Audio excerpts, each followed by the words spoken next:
हाँ तो बताओ बच्चों, एक इंसान के शरीर में सबसे लंबी हड्डी कौन सी होती है और उसका क्या नाम है?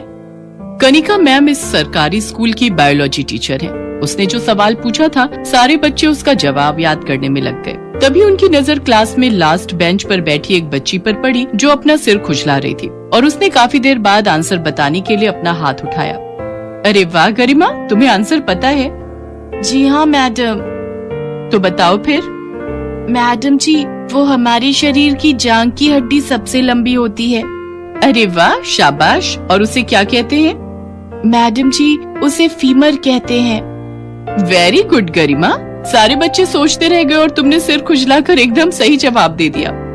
कनिका मैम की बात सुनकर वहाँ मौजूद सारे बच्चे हंसने लगे और उनकी हंसी सुनकर गरिमा उदास हो गई। कनिका मैम को समझ ही नहीं आया कि उन्होंने ऐसा क्या कह दिया कि सारे बच्चे हंसने लगे और गरिमा मायूस हो गई। फिर अगले दिन, बच्चों आज का सवाल है कि एक स्वस्थ इंसान का दिल 1 मिनट में कितनी बार धड़कता है?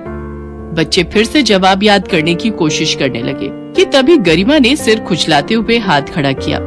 अरे वाह गरिमा, फिर से शाबाश। बताओ उत्तर क्या है?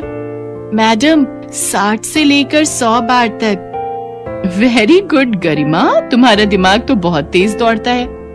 कनिका मैम के मुंह से अपनी तारीफ सुनकर गरिमा बहुत खुश हुई, पर तभी किसी शरारती बच्चे ने कहा, हाँ, इसका दिमाग बहुत तेज दौड़ता है क्योंकि इसके सिर में जुएं भी तो उतनी तेजी से दौड़ती हैं।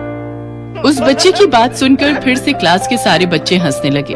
अब की बार कनिका मैम ने भी ये बात सुन ली थी। उन्होंने उस शरारती बच्चे को बहुत डांट लगाई और फिर उन्होंने गरिमा की तरफ देखा जो लगातार रोई जा रही थी, तो उन्होंने जाकर उसे समझाकर चुप करा दिया। फिर कुछ दिन बाद स्कूल में परीक्षाएं हुई, लेकिन गरिमा जो क्लास में सारे सवालों के